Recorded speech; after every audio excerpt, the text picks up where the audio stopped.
assuming you want to get better, there's usually something you can figure out that would constitute a step towards some sort of concrete goal. And my presumption, it's a behavioral presumption fundamentally, is that small accruing gains that repeat are unbelievably powerful. You can tyrannize yourself into doing things, but I wouldn't recommend it. What I would recommend it instead is that you ask yourself what you're willing to do.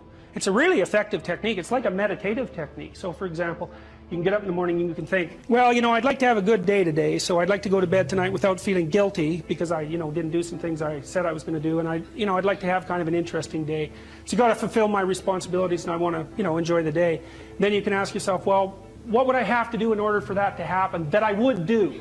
And the probability, if you practice this for 3 or 4 days, is your brain will just tell you. It'll say, well, there's that piece of homework that you haven't done for like 3 weeks. You should knock that sucker off because it would only take you 10 minutes and you've been avoiding it and torturing yourself to death for 72 hours straight. And say, well, let's figure out what your aims are. You've got to have some aims, whatever they are. And they might say, well, I'm so depressed I don't have any aims. And then I say, well, pick the least objectionable of the aims and act it out for a while and see what happens. Because sometimes your emotional systems are so fouled up that you have to pretend. You have to act the thing out before you can start to believe it. Life can be meaningful enough to justify its suffering. I thought, God, that's such a good idea. Because it's not optimistic exactly. Some people will tell you, well, you can be happy. It's like, those people are idiots. I'm telling you, they're idiots. There's going to be things that come along that flatten you so hard you won't believe it. And you're not happy then. And so if life is to be happy, well, in those situations, what are you doing? Why even live? But life isn't to be happy. If you're happy, you're bloody fortunate, and you should enjoy it. You should, because it's the grace of God, so to speak. People know when they're doing something meaningful. They can tell, so why the hell don't they do meaningful things all the time? It seems obvious. You could do it. I mean, it's hard, because other people want you to do other things, and it's a struggle, but everything's a struggle. Oh, I get it. I see why. It took me about 10 years to figure this out. People have a choice. Choice number 1. Nothing you do means anything. Well, that's kind of a drag, right? It's meaninglessness of life and all that existential angst. That's kind of a pain. But the upside of nothing that you do is meaningful is you don't have to do anything. You've got no responsibility. Now, you have to suffer because things are meaningless, but that's a small price to pay. The alternative is everything you do matters. Really. If you make a mistake, it's a real mistake. If you betray someone, you tilt the world a little more sharply towards evil rather than good. It matters what you do. Well, if you buy that, then you can have a meaningful life. But there's no mucking around. It means responsibility. It means that the decisions you make are important. It means that when you do something wrong, it's wrong. Well, do you want that?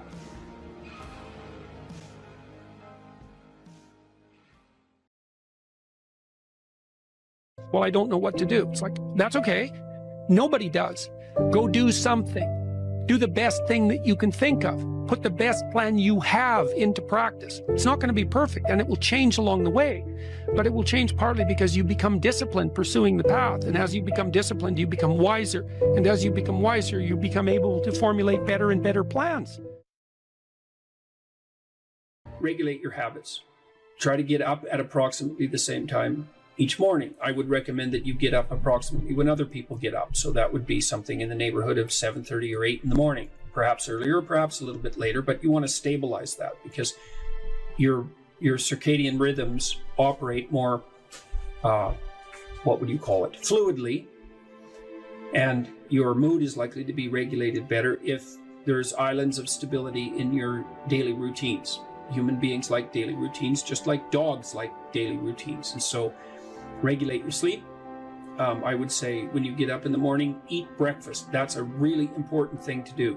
I can't tell you how many people I've treated in my clinical practice whose proclivity for emotional instability and depression, anxiety, general hopelessness, emotional pain and gloom and doom, as well as capacity to concentrate, were properly regulated or inhibited or reduced by merely ensuring that they ate I would say, a protein and fat-rich breakfast relatively soon after they wake up. And that's especially true if they're stressed. And because it turns out that if you stress yourself after a fast, which is of course what you've undertaken if you haven't eaten since the night before, that your body produces enough insulin to deplete the sugar in your blood. And then it's very difficult for you to become regulated properly with regards to your metabolism until you sleep again. And so it can be regulating your sleep, and your breakfast eating habits in particular can be a very effective way of regulating your mood and increasing your capacity to concentrate. The other thing I would say is that scheduling your time is also extraordinarily useful. And so I can tell you a little bit about how to use schedules effectively. You should develop a long-term plan. So you have to set up your long-term vision. And then I would say, once you set up that vision so that you know how to orient yourself, then you should start designing your days. And you can do that very effectively with a calendar like Google Calendar. Many people say, well, I hate using a schedule, or I hate using a calendar. What you're doing is using the calendar as an external tyrant that's telling you what you should do if you were going to be a conventionally good person each day. So you load yourself up with arbitrary responsibilities.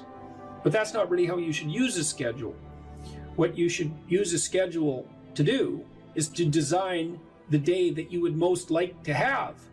And obviously that's going to include accepting some responsibility and undertaking to make progress on those things that you have to make progress on to keep your life from collapsing into chaos. But it should also mean that you schedule in activities that make you actually want to have that day. And so if you're using a schedule properly, that it can be your friend. And that can also be something that can increase your capacity to concentrate. And then I would say, well, if you're very scattered, then you can start to train yourself. You might say, well, I need to learn to read without distraction. So maybe what you do, you say, okay, well, for the next week, I'm going to read 10 minutes a day, and I'm going to try to limit the distractions. And if you're successful at that, then you could try 12 minutes a day. And if you're successful at that, you could try 15 minutes a day. And the trick is to set a goal for yourself that is slightly beyond your current level of performance, enough to be challenging, enough to be worthwhile if you accomplish, but not so difficult that you're likely to fail. And then practice incrementally, day by day, trying to inculcate the habits that you want to inculcate. And assume that it'll take you a number of months or even a number of years in order to become very fluent at the habit. The important thing is to start improving incrementally, because incremental improvement pays off like compound interest.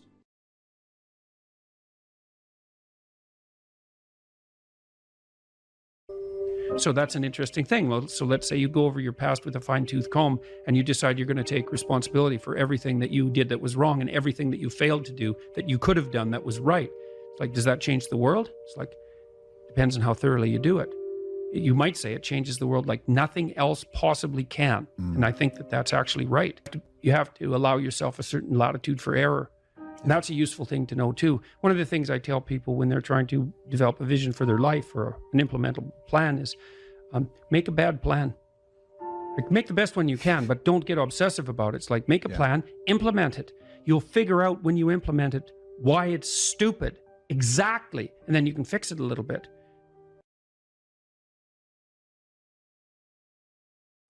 Every time you learn something, you learn because something you did didn't work. And that exposes you to the part of the world that you don't understand. Every time you're exposed to a part of the world that you don't understand, you have the possibility of rebuilding the structures that you use to interpret the world.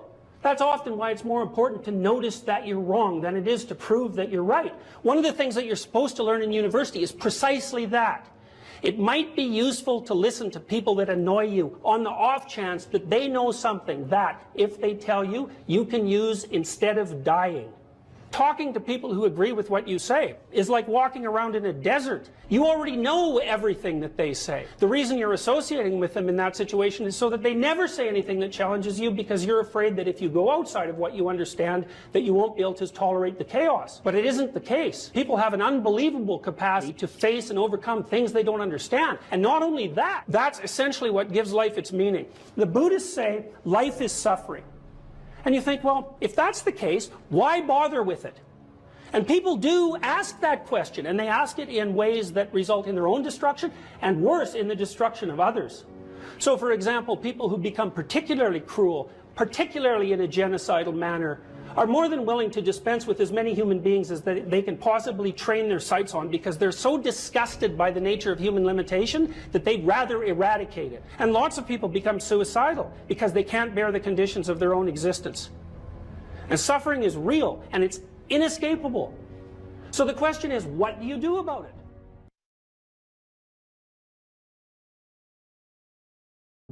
I don't know what the hell you should do with your life. I can help you figure it out, maybe. We can talk about it, but you are the person who has to decide if the things that you're aiming for, you know, get you out of bed in the morning. And then you got to specify the transformation processes and start practicing them. And you have to understand that you're going to be bad at it, but it doesn't matter, because bad's fine. Persistent is what you need to be. If you persist, with tiny improvements, if you persist, you win. It's direction that produces the primary positive emotion.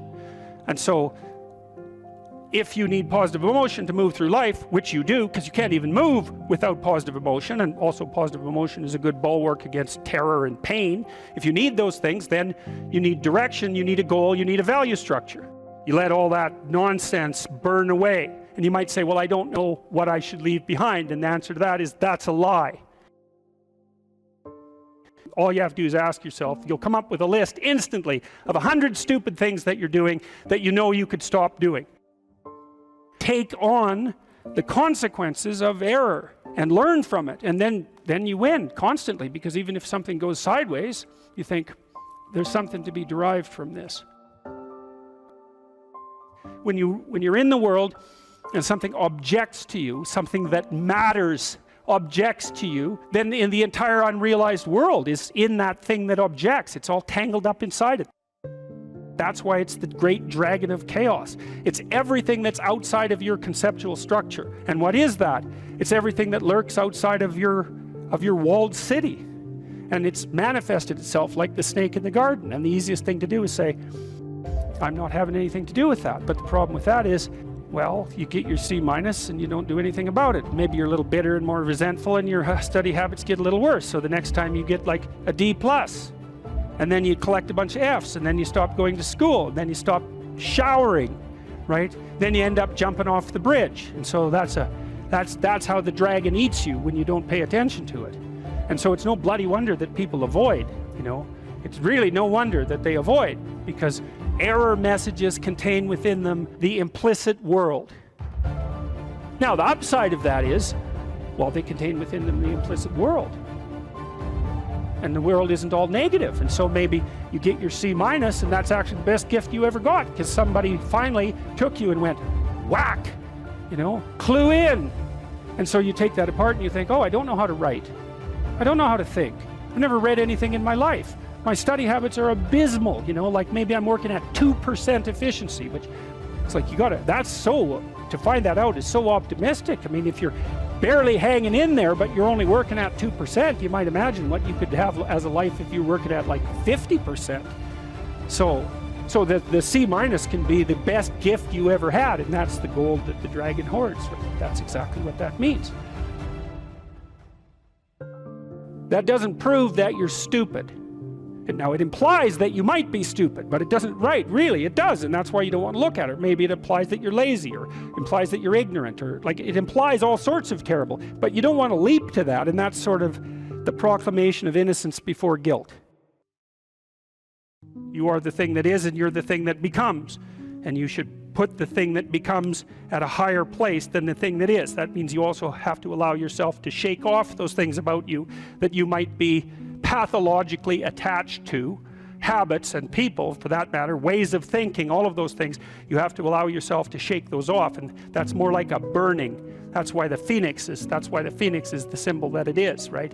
It's old and it deteriorates, it bursts into flame, and then it's reborn. It's like, well, do you want to be reborn? It's like, well, that's not the question. The question is, do you want to burst into flame? And the answer to that generally is no, but that's the wrong answer. The right answer is you let all that nonsense burn away. And so then you look at the micro routines. It's okay, well, I got a C- in this course.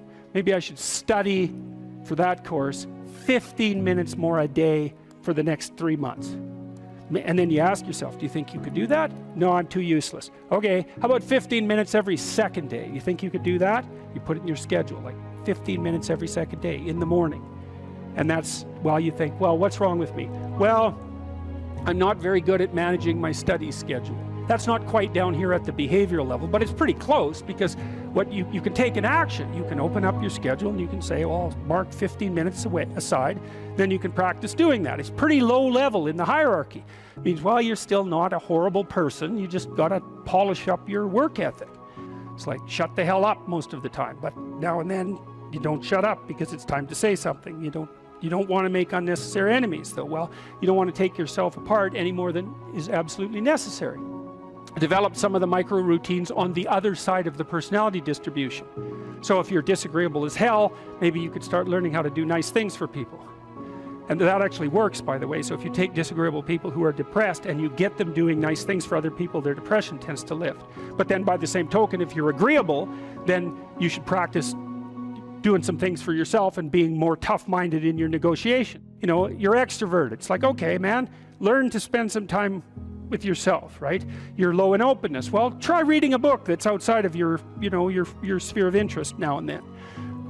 If you're conscientious, well, you should probably learn how to relax occasionally, and so forth. So you can, I think partly what you're doing as you're developing your personality is not moving the mean much, the average, where, you know, where you're located, but you're extending the standard deviation so that you're a bigger bag of tricks than you were before. Life has got its rat's nest of miseries, and that's for sure. And maybe you could even make a categorical statement that life is mostly a rat's nest of misery. You know, and you can make a pretty powerful argument for that. But then there's a counter question, which is, well, what if you tried not to make it any more miserable than it had to be, right? Then what would it be like? I would suspect that most of that misery would go away, because it's the unnecessary misery that really brings you down. You know, it's like, well, if someone has cancer, it's like, that sucks. But it's not like you can say, if only we had done this differently, then that wouldn't have happened. But when someone's out like torturing you in a malevolent way, or maybe you're doing the same, you can always ask yourself, well, is this really necessary? Is this just like a useless add-on to the miseries of life? That's what disheartens people. And so even in your own life, if you aren't suffering from self-imposed misery, and you're only suffering from inescapable misery, maybe you could handle that, and even maybe without becoming irredeemably corrupt. So the goal would be, well, yeah, life is a rat's nest of miseries, and maybe it has no ultimate meaning. We could say that if we're feeling particularly pessimistic, but it still leaves one question open, which is, if you didn't do everything you could to make it worse, how good could you make it be? And the least answer is, well, it could be tragedy, but maybe not hell. You could think, even as an exercise, you could think, well, what qualities of a human being do I find admirable? You have to ask yourself that, in a sense. You can't really think about it. There is a difference between asking yourself a question and thinking about it. You know, because it's more like, when you're asking yourself a question, it's contemplative. It's like, well, what do I find admirable? It's a question. You don't know. And if you're fortunate, and this happens quite regularly, an answer will float up from wherever the hell answers float up, and you know, oh yeah, that's one, and you can write that down, and you get some idea of what your ideal is, you know, and you have one likely, and what your counter ideal is. Star. Well, to wish upon a star is to raise your eyes above the horizon, and to focus on something transcendent that's beyond you. To focus on the absolute, we could say, to focus on the light that shines in the darkness. You know, a star is, people wear diamonds because they're like stars, or they're like the sun, and they're pure and perfect, and they glitter. And so there's something about the light too. There's something about a source of light. It's a source of illumination and enlightenment, and the light that shines in the darkness is a deep metaphor, right? It's what you want. You want a light to shine in the darkness. And so the star has all that, and so people wish upon a star because they have some intuition that aiming above the mundane has the potential to transform themselves. They make a wish. Well, if you're going to make a wish, you should aim at something high, and even just aiming at that is more likely to make the wish come true. And this is not metaphor.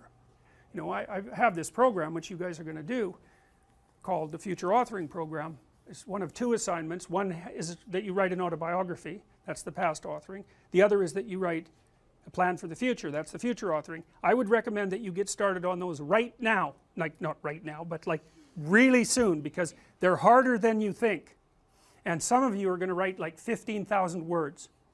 You're going to get sucked right in. This happens all the time. You're going to get sucked right into it. And so you write an autobiography because you need to know where you are and who you are right now, because how the hell are you going to plot a pathway to the future unless you know where you are? And then you need to write about the future, because you aren't going to hit something unless you aim at it. That's for sure. And lots of times people won't aim at what they want because they're afraid. The reason they're afraid is because if you specify what you want, you've specified your conditions of failure. You know when you fail. And it's better just to keep it foggy. It's like, well, I don't know if I'm succeeding or failing, but you know, I can't really tell. Well, great, except you can't hit anything you don't aim at. And so the future authoring program is like it's an attempt to have you articulate your character. And so is the past authoring program. Who are you? And you know, the past authoring program, it asks you to break your life into epochs and then to write about the emotional, you know, the things that you regard as important events that have shaped who you are. And you know, you may find that some of that writing makes you emotional. And I would say, if you have a memory that's more than 18 months old, roughly speaking, and when you bring it to mind, it has an emotional impact, especially a negative emotional impact. It's like part of your soul is stuck back there. And I know that's a metaphorical way of thinking about it, but what I mean is that the reason that you still experience the emotion is because you have not solved the problem that that situation faced you with. It might be a real problem, like maybe you got tangled up with someone who was really bad, and that's rough, man, because you've got to come up with a theory of malevolence to deal with something like that, and that's no joke. But if it still produces emotion, it means you haven't solved the problem, and your brain is still tagging it as threat. It's a part of your territory that you did not master. Threat, threat, threat, threat, threat. And until you take it apart, and articulation really helps that, writing really helps that, then you're not going to free yourself from its grip. And that might not be that pleasant. I mean, this is one of those situations where doing it tends to produce a decrement in people's mood in the short term, but quite radical improvements 3 to 6 months down the road. You know, and it's often the case that you unfortunately have to do something you don't want to do in order to progress. It's very, very common. So, and the future authoring program asks you about different dimensions of your life, like, because you know, you can think of yourself as a personality inside your head, but you're nested in systems that transcend you, and they're just as real as whatever's in your head. It's like, well, what do you need for life? Well, that's pretty easy actually. Some friends, that's a good thing. Intimate relationship, that's a good thing. A family, you know, either the one you're going to produce or the one that you come from, where people to some degree love and care for one another. That's a good thing to work on. You need some plan for your career. You've got to fit in somewhere that people regard as important and that they'll trade with you so that you can live. You need something worthwhile to do with the time that you're not at work, and you need to pay attention to your mental and physical health, and you need to regulate your use of substances, which is a strange one, but alcohol does lots of people in, so it's worth thinking about. That's why we put it in there. So then it's like, okay, what the hell do you want? What do you want from your friends? What do you want from your family? What do you want from your career? If you could have what you wanted, and that's what the program asks you, 3 to 5 years down the road, you get to have what you want. Now I'm assuming that you're going to approach this like, you know, reasonable adults and not like 13-year-old dreamers. I think I want the most expensive yacht in the world. It's like, fine, but you know, that isn't really what it's supposed to be. More concentrating on your character. And so then it asks you to write for 15 minutes without thinking too much about grammar or sentence structure or any of that, about what your life could be like 3 to 5 years down the road if you were treating yourself like someone you cared for and you were helping them figure out what they wanted. And then it asks you to do the same thing in reverse, which is to think about the ways that you're radically insufficient and you're false. And everyone knows this, I think, you know, maybe not, but everyone has a sense of if they were going to degenerate, how they would do it. You know, some people would be an alcoholic, some people would be a street person. It's like there's some doom thing out there that's got your name on it if you're particularly incautious and, you know, don't and let things fall apart. So I want you to write about that. What do you not want to have happen in 3 to 5 years? And there's psychological reasons for this, eh? One is, if you have something to aim for, that's a source of positive emotion, because your positive emotion is mostly generated by evidence that you're moving towards something that you value. It's not generated so much by accomplishing something, because when you accomplish something you're just left with the problem of whatever you're going to do next. So you graduate from university, it's like, you know, hooray, one day you're at the peak of your undergraduate university career, the next day you're unemployed and looking for a bad job at Starbucks. So, you know, well, you see what I mean, is, you know, it's that, you know, one problem that you solve is replaced by another problem, and so the idea that you're going to be happy when you solve all your problems is like, haha, good luck with that theory.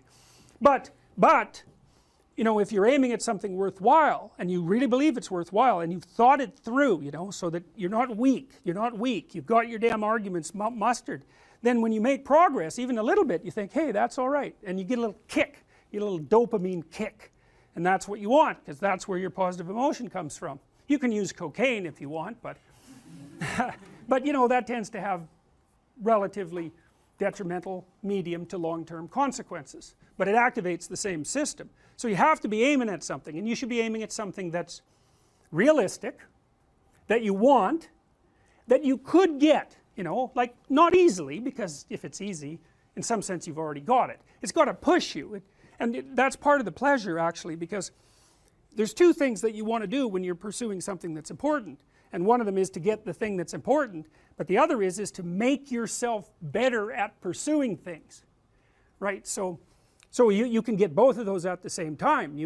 You're aiming at something and you're increasing your competence. It's like, that's a good deal, that's a good deal, and there's a lot of intrinsic meaning to be felt in that. And then the second half of the program, you write out a plan for how you're going to do it, and how you're going to keep yourself on track, and you're going to write about why it would be good for you if you did this, and why it would be good for your family, and what possible benefits it would have to the community, you know, because you want to nail this thing down, and then you want to figure out what kind of obstacles are going to come up, and how you might overcome them, and how you might keep yourself on track, and all of that. And we know, because we've actually done a lot of research on this particular program, that if university students do this, and this is more true if they're not too well oriented to begin with, if university students do this, they're about 25% less likely to drop out, which is a lot, and about their grade point average increases about 20%.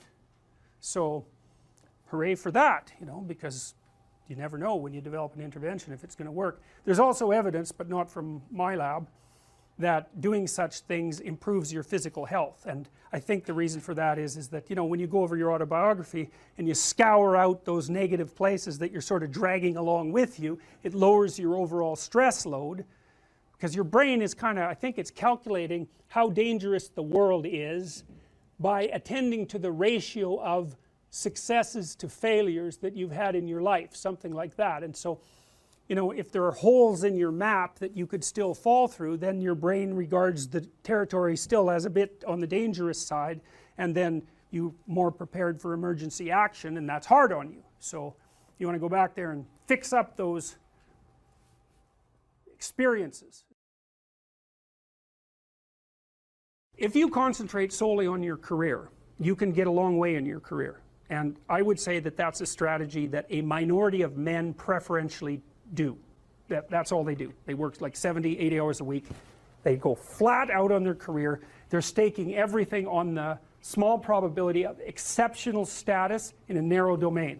But it's hard on them. They don't have a life. It's very difficult for them to have a family. They don't know how to take any leisure activity. Like, they get very one-dimensional. Now, it may be that that unidimensionality is the price you have to pay to be exceptional at one thing, right? Because if you're going to be something like a genius level mathematician, and you want to do that for, or a scientist say, it's like you're in your lab all the time, you're working 70 hours a week or 80 hours a week, you're smart, you're dedicated, you're unidimensional, and that's how you get to beat all the other people who are doing that. It's the only way. But the problem is you don't get a life. Now, if you love being a scientist and you have that kind of focus of mind, well, first of all, you're a rare person, and second, you're going to pay for it. But fine, more power to you. But it's a risky business to do that. You sacrifice a lot for it. You know, and I would say most often, if you're speaking about having a healthy life, that isn't what you do. You spread yourself out more. So, you know, you have a family, you have some things that you do outside of work that are meaningful to you and useful. You have a network of friends. Well, those 3 things alone, or 4 things alone, are plenty to keep you well oriented. And then if one of those things collapses, you know, everything doesn't go. Now, the price you pay for that is the more you strive to optimize that balance, the less likely you are to be fantastically successful at any single one of them. But you might have a very, you know, if you consider your life as a whole, that might be a winning strategy. One of the things Carl Jung said, I really liked this. He thought that men went after perfection and women went after wholeness. There's something different at the top of the value hierarchy. So perfection would be stake it all on one thing and look for radical success. Not that all men do that, because they don't, but we're talking about extremes, at least with regards to the men that do that. The wholeness idea is more like, well, it's like I want one thing in my life to be 150%, or I want 5 things in my life to be 80%. Well, there's a lot more richness in a life where you have 5 things operating at 80%, but you're not operating at any of them at 150%. So, and I really believe this because I've watched men and women go through their careers now for a long period of time, and one of the things that, there's lots of things that produce this, but one of the things that I've noticed is that mostly women in their 30s bail out of unidimensional careers. They won't do them. They won't put in the 80 hours a week that they would have to put in order to dominate that particular area. And it isn't, the reason that they won't do it is because they decide it's not worth it. And no wonder, because why would that be worth it? You have to ask yourself that.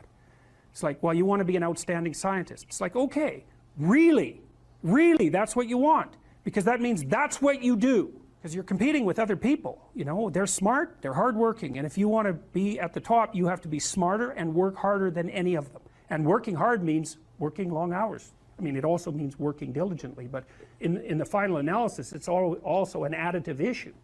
If I'm smart and hardworking and I can crank out for 70 hours a week, and you do it for 30, it's like, in 2 years, I'm so far ahead of you, you will never, ever catch up. So, anyways. And I think partly, maybe part of the reason too that women are oriented that way more than men, I think there's 2 reasons. One is socioeconomic status does not make women more attractive on the mating market, but it does make men more attractive. And the second is women's time frame is compressed, right? Because guys can always say, well, I'll have kids later. And they can say that till they're like 80. Whereas women, it's like, no way, man, you got to get it together by the time you're, let's say 40, but really probably by 35, but definitely by 40, because otherwise it ain't happening. And that's bloody dreadful.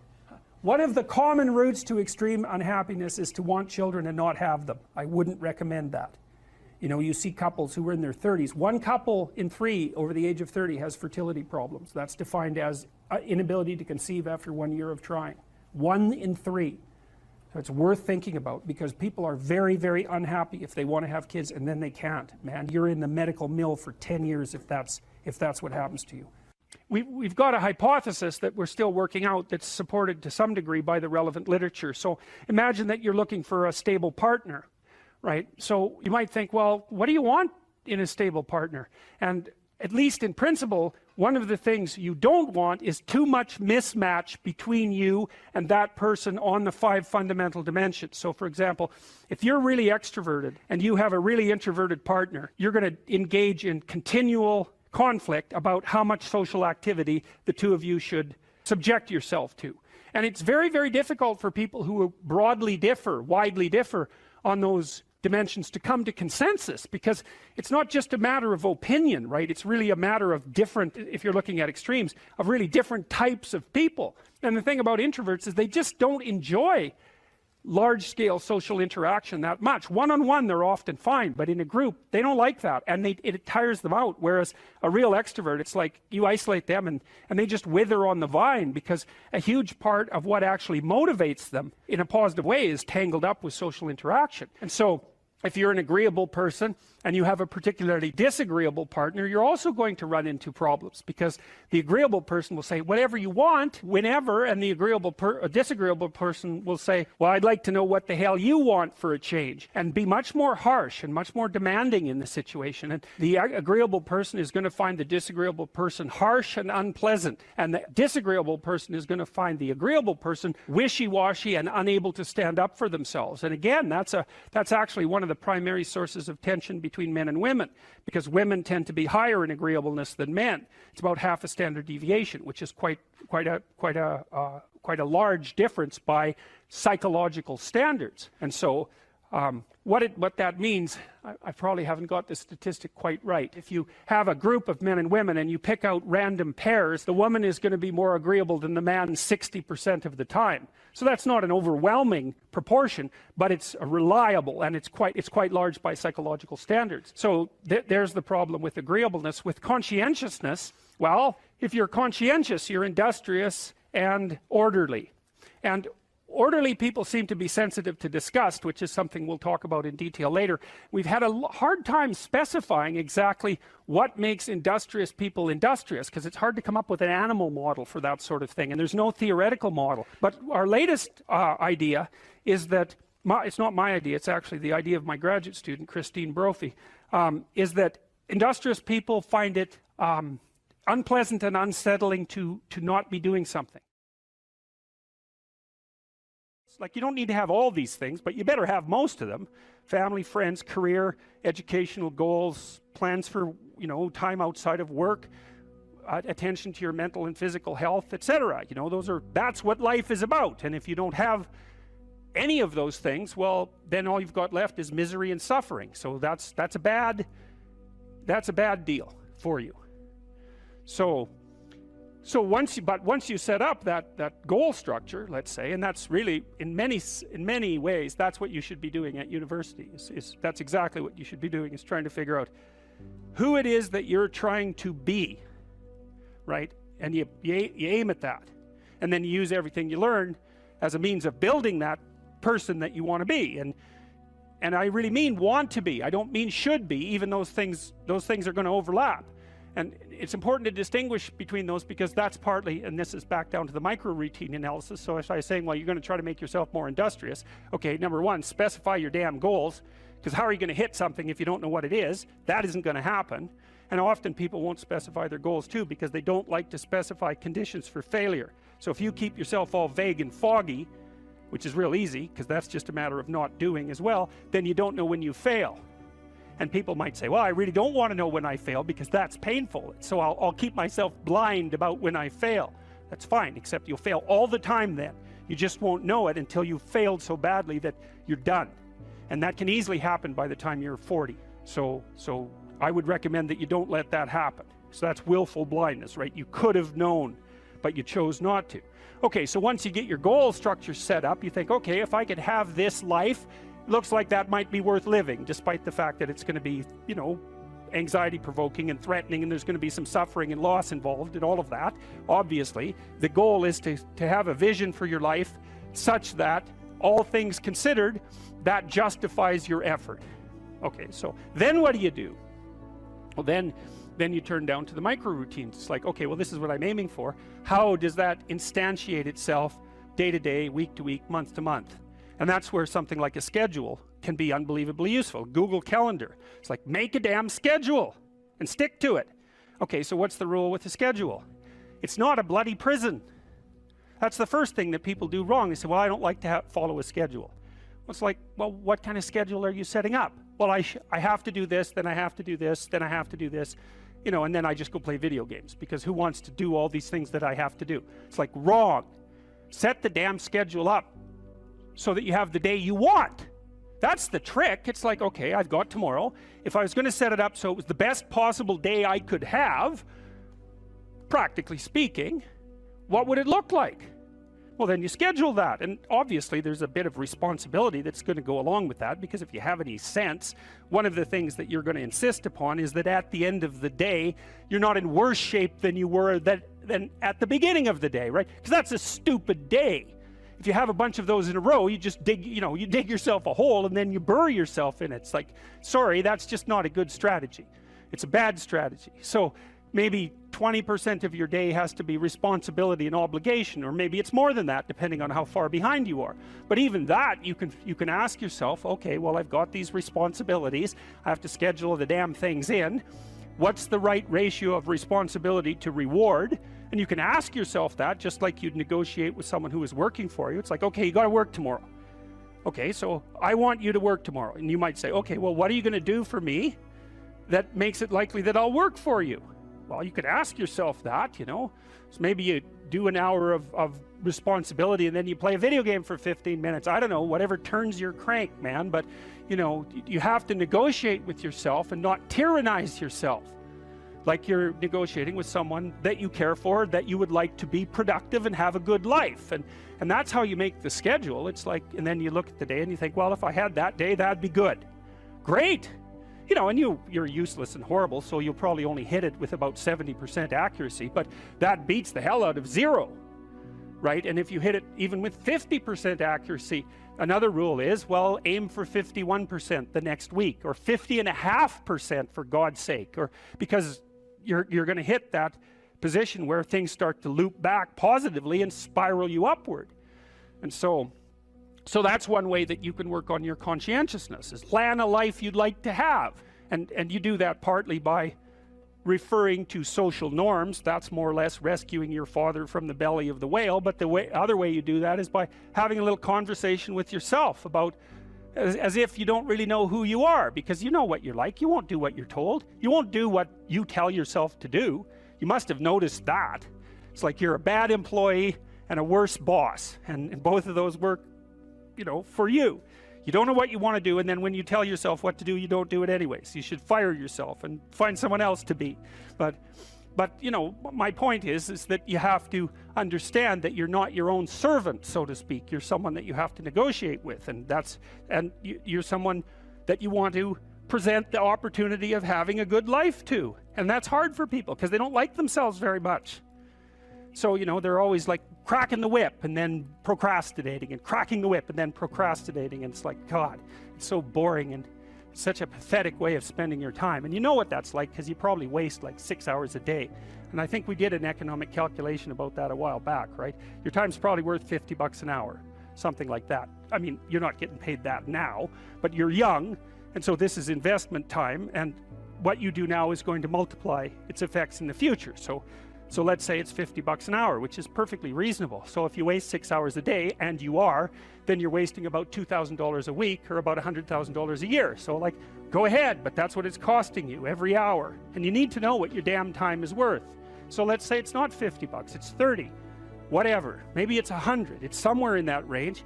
One of the things you should be asking yourself is, when you spend an hour, was that, well, would have I paid someone $50 to have had that hour? And if the answer is no, it's like, well, maybe you should do something else with your time.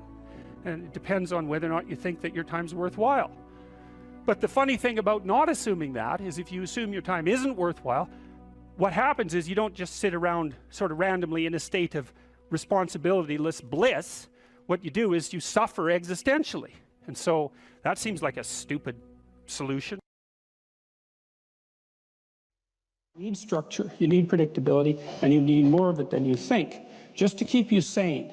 Now, if you're lucky, and maybe a bit odd, you can deviate 5% from the norm, or 10% from the norm, or something like that, carefully and cautiously, as long as the rest of you is all well ordered in a normative manner. You might be able to get away with that, and you might be able to sustain it across time, and people might be able to tolerate you if you do it. Or maybe you'll get really lucky and you happen to be creative but reasonably well put together, and people will actually be happy that there's something idiosyncratic and unique about you. But even under those circumstances, mostly what you want is to have a routine that's disciplined, that's predictable, and bloody well stick to it. You're going to be way healthier and happier and saner if you do that. And then the other thing that you need, because this is one of the things the psychoanalysts got wrong, I think, is that they overestimated the degree to which sanity was a consequence of being properly structured internally, you know? Because from the psychoanalytic point of view, you're sort of an ego, and that ego is inside you. And of course, it rests on an unconscious structure, but the purpose of psychoanalysis is to sort out that unconscious structure and the ego on top of it, and to make you a fully functioning and autonomous individual. But there's a problem with that, because the reason that you're sane as a fully functional and autonomous human being isn't because you've organized your psyche, even though that's important. The reason that you're sane, if you have a well-organized unconscious and ego, is because other people can tolerate having you around for reasonably extensive periods of time, and will cuff you across the back of the head every time you do something so stupid that people will dislike you permanently if you continue. And so what people are doing to each other all the time, just non-stop, is broadcasting sanity signals back and forth, right? It's like you smile at people if they're not only behaving properly, but behaving in a way that you would like to see them continue to behave. You frown at them if they're not, you ignore them if they're not, you shun them, you roll your eyes at them, you manifest a disgust face, you don't listen to them, you interrupt them, you won't cooperate with them, you won't compete with them. It's like you're blasting signals at other people about how to regulate their behavior so frequently, well, it just makes up all of your social interaction. That's why we face each other, and we have emotional displays on our face, and we're looking at each other's eyes, and we know as much as we can about what's going on with each other, given that we don't have immediate access to the contents of their consciousness. And so partly what you're doing with your routine is establishing yourself as a credible, reliable, trustworthy, potentially interesting human being who isn't going to do anything too erratic at any moment. And everyone else is around there tapping you into shape, making sure that that's exactly what you are. And that's how you stay sane. And so what happens to people too, if they don't have a routine and they get isolated, is they start to drift.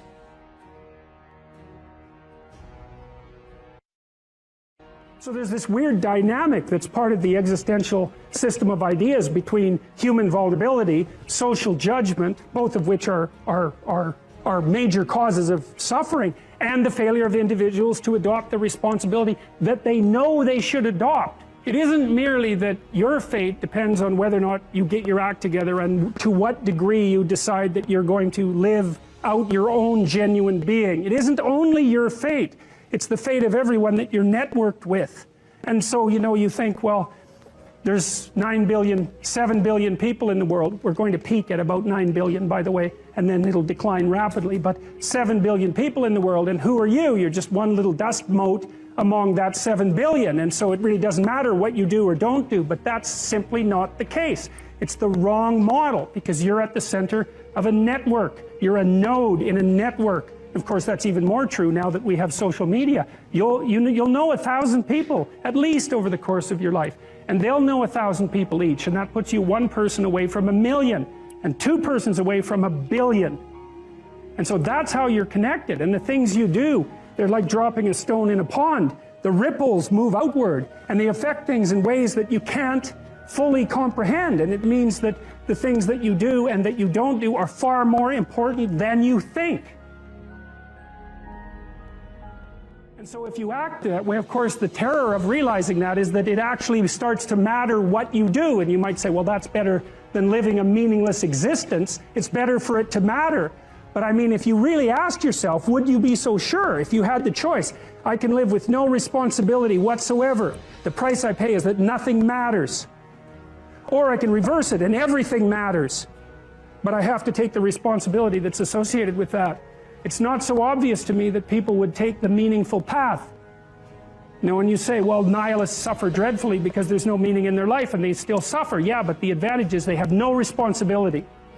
So that's the payoff, and I actually think that's the motivation. Say, well, I can't help being nihilistic. All my belief systems have collapsed. It's like, yeah, maybe. Maybe you've just allowed them to collapse because it's a hell of a lot easier than acting them out. And the price you pay is some meaningless suffering, but you can always whine about that and people will feel sorry for you, and you have the option of taking the pathway of the martyr, so that's a pretty good deal, all things considered. especially when the alternative is to bear your burden properly and to live forthrightly in the world. Well, what Solzhenitsyn figured out, and so many people in the 20th century, it's not just him, even though he's the best example, is that if you live a pathological life, you pathologize your society. And if enough people do that, then it's hell. Really. Really. And you can read the Gulag Archipelago if you have the fortitude to do that, and you'll see exactly what hell is like. And then you can decide if that's a place you'd like to visit, or even more importantly, if it's a place you'd like to visit and take all your family and friends, because that's what happened in the 20th century.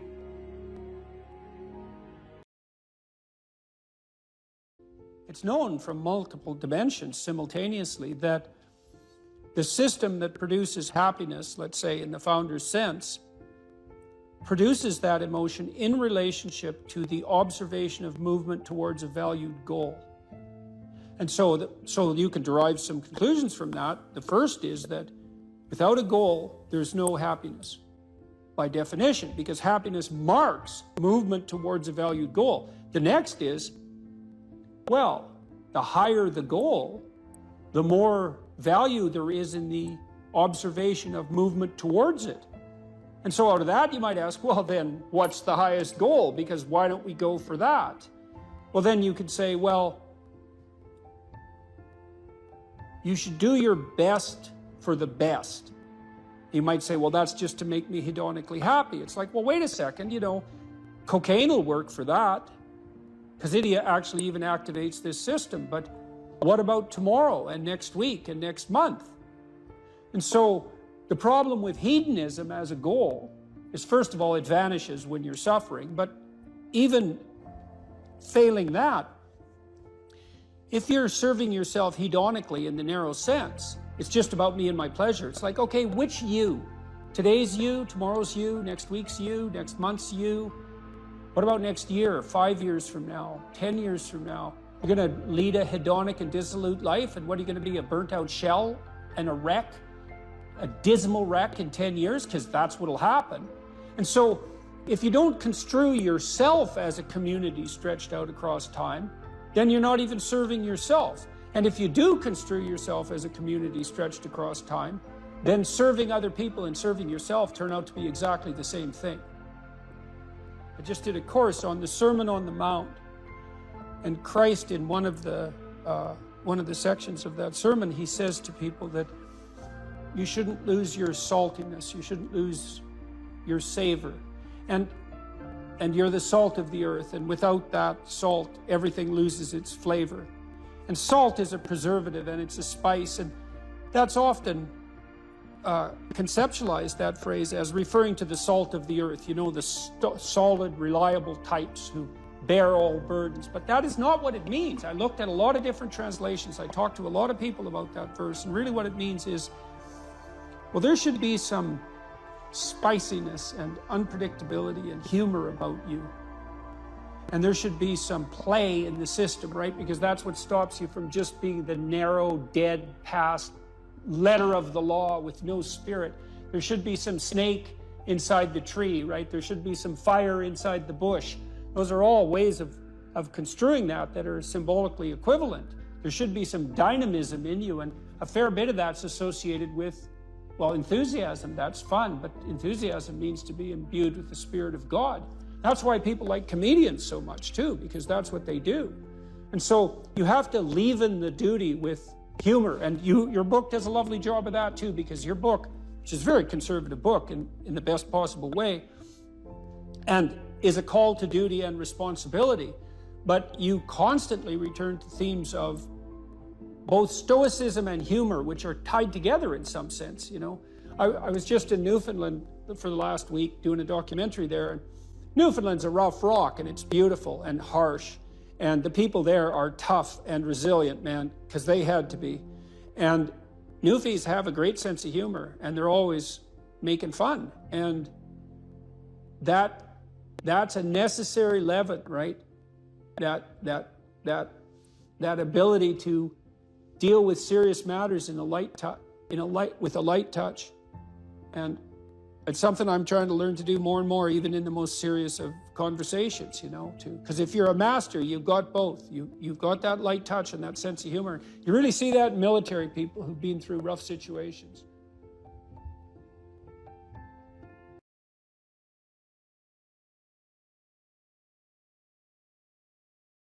Someone who is incapable of cruelty is a higher moral being than someone who is capable of cruelty. And I would say, and this follows Jung as well, that that's incorrect, and it's dangerously incorrect, because if you are not capable of cruelty, you are absolutely a victim to anyone who is. And so part of the reason that people go watch anti-heroes and villains is because there's a part of them crying out for the incorporation of the monster within them, which is what gives them strength of character and self-respect, because it's impossible to respect yourself until you grow teeth. And if you grow teeth, then you realize that you're somewhat dangerous, or maybe somewhat seriously dangerous, and then you might be more willing to demand that you treat yourself with respect and other people do the same thing. And so that doesn't mean that being cruel is better than not being cruel. What it means is that being able to be cruel and then not being cruel is better than not being able to be cruel. Because in the first case, you're nothing but weak and naive. And in the second case, you're dangerous, but you have it under control. And a lot of martial arts concentrate on exactly that as part of their philosophy of training. It's like, we're not training you to fight. We're training you to be peaceful and awake and avoid fights.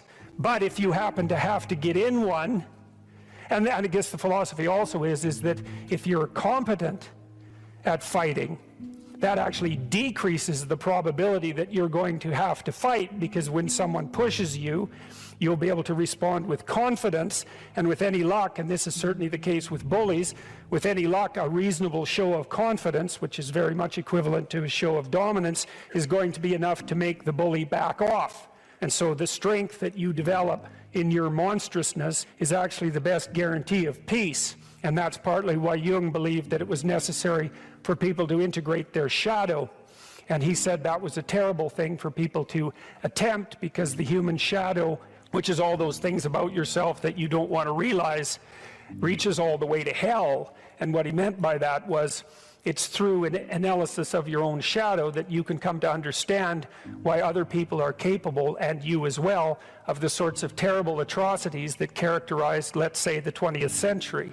And without that understanding, there's no possibility of bringing it under control. When you study Nazi Germany, for example, or you study the Soviet Union, particularly under Stalin, and you're asking yourself, well, what are these perpetrators like? Forget about the victims, let's talk about the perpetrators. The answer is, they're just like you. And if you don't know that, that just means that you don't know anything about people, including yourself. And then it also means that you have to discover why they're just like you. And believe me, that's no picnic. So that's enough to traumatize people, and that's partly why they don't do it. And it's also partly why the path to enlightenment and wisdom is seldom trod upon, because if it was all a matter of following your bliss and doing what made you happy, then everyone in the world would be a paragon of wisdom. But it's not that at all. It's a matter of facing the thing you least want to face.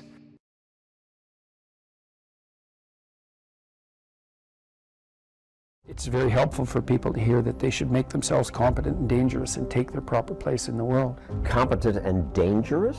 Mm-hmm. Why dangerous? Because it's the alternative to being weak. And weak is not good. The people who shoot up the high schools, they're weak. They're weak. How is it good to be dangerous? Because it makes you formidable. And life is a very difficult process. And you're not prepared for it unless you have the capacity to be dangerous. That doesn't mean that you should be cruel. It doesn't mean any of that. There's a statement in the New Testament, the meek shall inherit the earth. But the meek isn't well translated. It means something more like, those who have swords and know how to use them but keep them sheathed will inherit the world. That's a way better way of thinking about it. You have to be powerful and formidable and then peaceful, in that order. And that's not the same as being naive and weak and harmless, which is what young men are being encouraged to be. It's like, that's a very bad idea. It's a very bad idea. Because naive, weak, and harmless means that you can't withstand the tragedies of life. You can't bear any responsibility. You'll end up bitter. And when you get bitter, then you get dangerous. But one thing I'm not getting, there's a big difference between letting people do something for themselves and saying men should be dangerous. By dangerous, that implies I should be ready to threaten someone, to hurt somebody. No, you should be capable of it. But that doesn't mean you should use it. There's nothing to you otherwise. Like if you're not a formidable force, there's no morality in your self-control. If you're incapable of violence, not being violent isn't a virtue. People who teach martial arts know this full well, right? If you learn a martial art, you learn to be dangerous, but simultaneously you learn to control it. Both of those come together. And the combination of that capacity for danger and the capacity for control is what brings about the virtue. Otherwise you confuse weakness with moral virtue. I'm harmless, therefore I'm good. It's like, no, that isn't how it works. That isn't how it works at all. If you're harmless, you're just weak. And if you're weak, you're not going to be good. You can't be, because it takes strength to be good. It's very difficult to be good.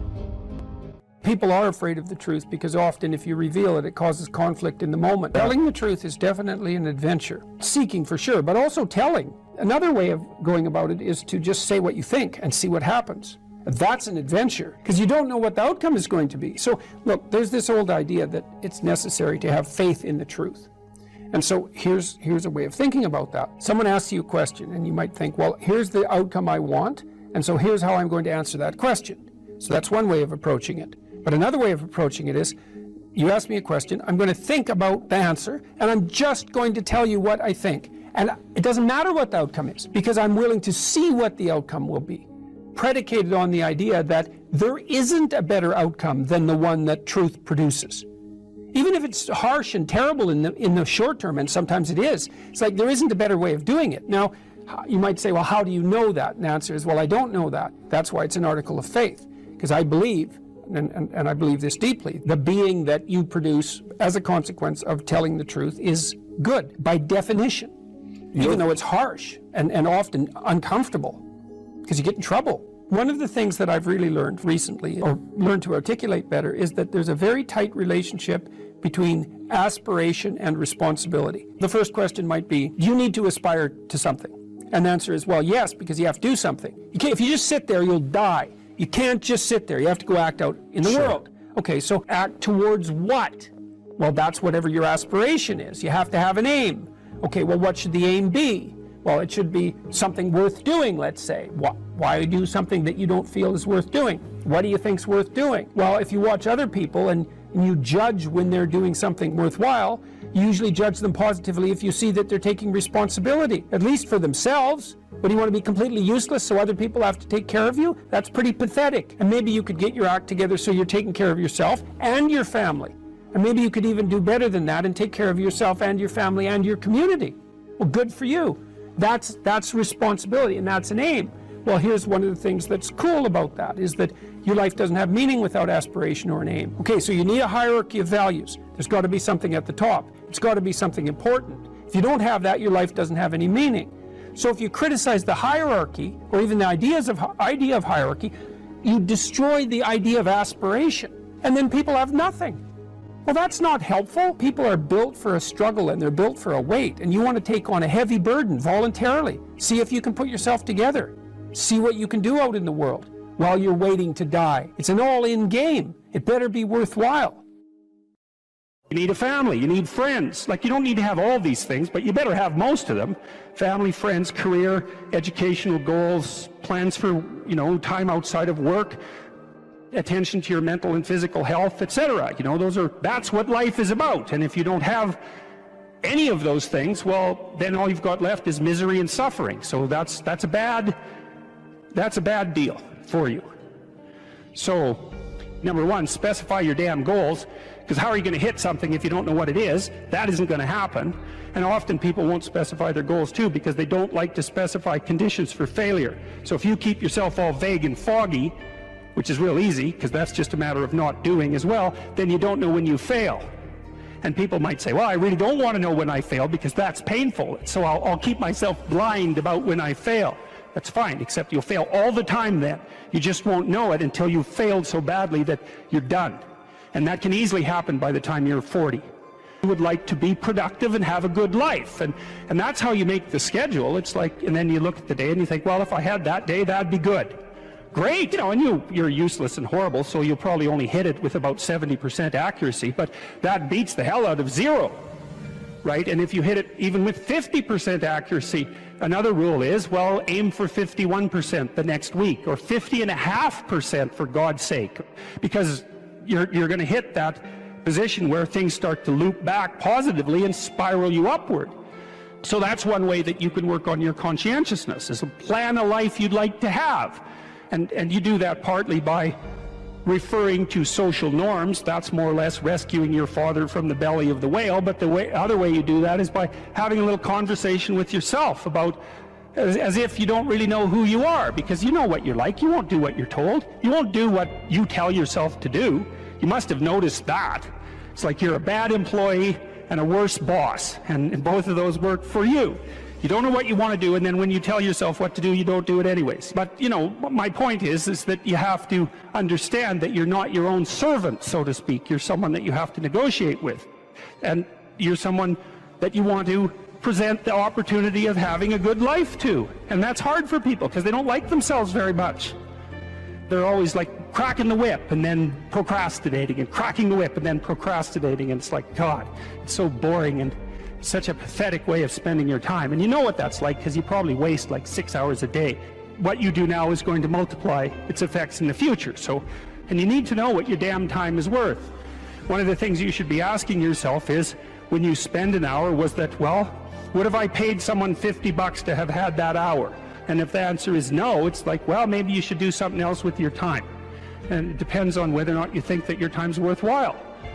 But the funny thing about not assuming that is, if you assume your time isn't worthwhile, what happens is you don't just sit around sort of randomly in a state of responsibilityless bliss.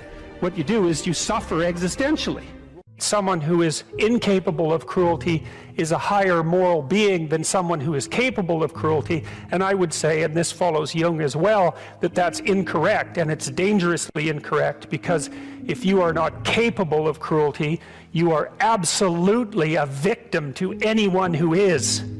And so part of the reason that people go watch anti-heroes and villains is because there's a part of them crying out for the incorporation of the monster within them, which is what gives them strength of character and self-respect, because it's impossible to respect yourself until you grow teeth.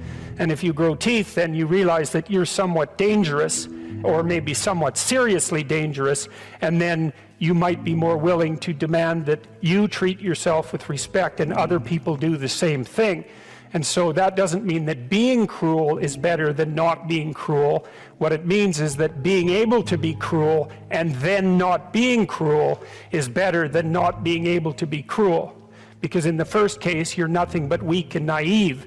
And in the second case, you're dangerous, but you have it under control. And, you know, a lot of martial arts concentrate on exactly that as part of their philosophy of training. It's like, we're not training you to fight. We're training you to be peaceful and awake and avoid fights.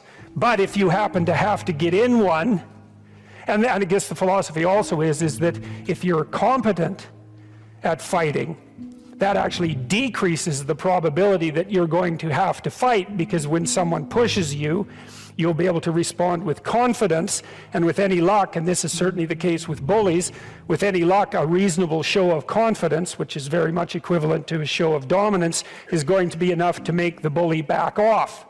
And so the strength that you develop in your monstrousness is actually the best guarantee of peace. And that's partly why Jung believed that it was necessary for people to integrate their shadow. And he said that was a terrible thing for people to attempt, because the human shadow, which is all those things about yourself that you don't want to realize, reaches all the way to hell. And what he meant by that was, it's through an analysis of your own shadow that you can come to understand why other people are capable, and you as well, of the sorts of terrible atrocities that characterized, let's say, the 20th century. And without that understanding, there's no possibility of bringing it under control. When you study Nazi Germany, for example, or you study the Soviet Union, particularly under Stalin, and you're asking yourself, well, what are these perpetrators like? Forget about the victims, let's talk about the perpetrators. The answer is, they're just like you. And if you don't know that, that just means that you don't know anything about people, including yourself. And then it also means that you have to discover why they're just like you. And believe me, that's no picnic. So that's enough to traumatize people, and that's partly why they don't do it. And it's also partly why the path to enlightenment and wisdom is seldom trod upon, because if it was all a matter of following your bliss and doing what made you happy, then everyone in the world would be a paragon of wisdom, but it's not that at all. It's a matter of facing the thing you least want to face. You know, one thing about the dopamine system that's so important and also explains a lot of pathology, but also a lot of human evolution, is that we have basically one major reward system, which is the dopaminergic system. You know, I sometimes like the analogy that, you know, nowadays you hear about cryptocurrency or the dollar versus the euro versus the this versus the that. There's only one currency in all of reality, actually, and it's dopamine. Whether or not it's the dollar backed to dopamine or it's euro backed to dopamine or Bitcoin backed dopamine, in the end, whether or not someone has $1 billion or $2 is really that currency resides as something that's transacted in the real world, but their notion of power and potential is dopaminergic. And so too, the potential for mates, the potential for food, how much food you have, you know, how much meat you have stored in the freezer tells you a lot about your security and well-being for you and your family, right? And that is translated into a dopaminergic internal representation of how safe and secure you are, et cetera. So this system of fear versus confrontation taps directly into the dopaminergic system. And there's a beautiful set of studies that were done in the 1960s, published in the journal Science, as you know, one of the top journals to publish in. Again, this is not work that I did, but where they gave people, human beings, the option to stimulate a number of different brain areas, just sitting in the clinic. And some brain areas would evoke feelings of drunkenness, others would evoke feelings of anger, others of sadness, others of sexual arousal. And the area that these subjects all preferred to stimulate the most, in fact, they would just sit there and lever press pretty much all day long, was this midline thalamus area. And the subjective feeling that they reported, I find this interesting and would love your thoughts on this, is one of mild frustration, anticipation of something, although they didn't know what. Yeah, anticipation. And it's this idea, I think, that it's tapping into the dopamine system. And the dopamine system... Well, the dopamine system says something good is going to happen. That's right. The key... It says something good is going to happen. Something good is going to happen. And it's an appetitive state in some sense, because it doesn't signify the acquisition of... It's not satiating. Right. It's appetitive. That's right. And so it drives you forward. And you might think that being driven forward would be unpleasant, but if you're, in some sense, if you're activating the systems that drive you forward voluntarily, then that's the most positive form of positive reinforcement you can have. I think I read animal researchers who said that when they watched animals who were bar pressing to receive stimulation in those brain areas, the animals would look forward as if something was about to appear that they wanted to have appear. Incredible. So that was part of that apprehension. Part of it's a hope system in some sense. Right? It's the elicitation of hope. That's right. You know, it's dopamine, and here I'm robbing words from others, like my colleague Anna Lemke, who, you know, it's not about having, it's about wanting. It's not about pleasure as much as it is about craving and motivation and drive. And something critical about And Panksepp called it seeking. Yeah, brilliant. I never met Panksepp. Did you? You met Yak? I met him online. We were in a neurological chat room, so to speak, for a neuropsychological chat room for about 5 years, and I had a chance to interact with him a fair bit in that. So that was really good. I'm envious. He's done beautiful work, and thank you for calling people's attention to his work. I know you've done that many times, and such key work. The dopamine system is in touch with the autonomic system, sure, because it has to register success versus failure of some pursuit. The prefrontal cortex is actually part of the dopamine reward system. People often overlook this, and then we just think about nucleus accumbens and ventral tegmental area. But the prefrontal cortex, because as you pointed out before, it is generating possible outcomes, different rules, different selves are being projected into the future. You can think that the two marshmallow task, the classic, give kids the option to either have a marshmallow now or wait and have 2 marshmallows, and the cute little videos of the kids, in the room with the marshmallows, sniffing it, talking to it. Occasionally a kid will just stuff it in his mouth. Another child will turn away, delightful, right? And all sorts of ideas have come about how they do in life versus if they can wait or not wait. In any case, that's dopaminergic anticipation. The key thing with dopamine, I think, that encapsulates the most of it is this notion of reward prediction error, which is very simple. If you are excited and anticipating something, you are generating some internal sense of the probability of it happening. We're going to the ice cream store, kids. Let's go. We're going to have ice cream. We have ice cream. It's closed. The disappointment that they experience actually brings them far lower than they would feel, much more sad than they would feel than had you not told them you were going to get ice cream, which speaks exactly to what you were saying, that it's an anticipation signal. So dopamine's going up, we're going to get ice cream, and then no. So it drops below baseline. They would have been better off being not told they were going to the ice cream store. Just drive right by it. The danger of hope. The danger of hope. If you anticipate that it's going to be open, and again, this could translate to any scenario, and it's open, there's a dopaminergic signal upon receiving the reward, but it then drops a little bit. This is the basis of addiction, actually. Drops a little bit below baseline transiently. So we always think of the ice cream is the reward. Well, actually, the reward was right before you had that first lick of ice cream because you know you're going to get it. This is also true of sexual behavior. It's true of people who sell a company or they're anticipating something exciting, or of a wedding. It also sort of partially explains this notion of postpartum depression, where people are so excited about something, the delivery of a child or something, on the arrival, and then for some reason they feel let down. It's because the anticipation was that great. So many scenarios. There might be an exhaustion component there too. Right. Well, it's also the case, if I remember correctly, that dopamine kick. So imagine what it does is backtrack the neural systems that were activated as the reward was approached.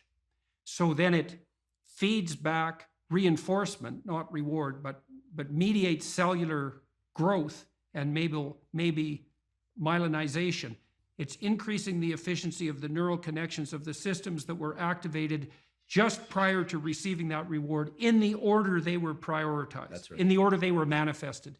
So the closer the behavior is to the receipt of the reward, the more it's reinforced and more likely to be manifested in the future. And then there's a decay function going back in time. And that's partly how an addictive subpersonality can grow too, right? Because you can imagine that there's a certain state of mind that you're in. Maybe it's a state of something approximating nihilistic hopelessness that grips you every time you're motivated to seek out your favorite drug. And that's fairly far back in the activation chain, but it's there every time you take a hit. So what happens is the dopaminergic reinforcement produced by the drug reinforces that nihilistic hopelessness that drives the drug-seeking behavior. That's right. And that's how, in part, you develop a monkey on your back. Yeah, I love the example, even though I'm sad that it happens for people. I love the example because what you're saying is that, and it's exactly right, that the memory for events and states of mind and emotions that preceded a successful collection of reward or arrival at reward is set into a huge number of motor commands, some of which are subconscious. And the ultimate dopamine signal, actually I experienced this the other day. I can give an example. My girlfriend and I decided to go to the beach. We were going to go do this little ritual that we've been talking about doing for a while. And I had on a piece of paper what we had written out we were going to do. And I had it in my back pocket. And we got to the ocean and the sun was setting. It was sort of perfect timing for this. And the piece of paper was gone. And I thought, oh my goodness, how did I screw this up? Like, of all the things, I'm supposed to, I'm 47 years old. This is not like I should be able to do this, Get your I blew it. Yeah, I blew it. So I went back to the car, long walk, looking everywhere. It was not a windy day, but I thought, gosh, where's this piece of paper? Looking around, didn't find it. Went all the way back to the car, wasn't in the car, came all the way back. And I was walking toward her. I saw her and I thought, okay, this is really embarrassing. I'm going to just have to wing it or remember. We didn't have our phones intentionally either, so we couldn't look it up. And then I saw the piece of paper on the beach and it was partially buried in the sand. I picked it up and I was elated. What happened there was my dopamine had dropped way below baseline because I was disappointed that I'd lost it, disappointed in myself, etc. And then I found it. Right. So your anticipation was for nothing. Exactly. So you got punished by yourself for that. Exactly. Because that should be eradicated. If you're highly anticipatory and it doesn't make itself manifest, then you were seriously wrong. So you're going to take a emotional hit as a consequence of that. I think that's also associated, that emotional hit, that pain that you feel, I think that's actually associated with the beginning stages of the death of the systems that mediated that initial response. Because you should eradicate systems that make you anticipate that don't work, right? And that means those systems, which are already instantiated and alive in some sense, have to decay and die. And it strikes me as highly probable that you're going to pay a price in something approximating pain for the death of those malfunctioning systems. It's also why, because why wouldn't they fight for their lives to some degree? Why wouldn't they resist the decay and death that might be necessary to keep you going? Why? There should be some pain associated with that logically, because it is a biological transformation.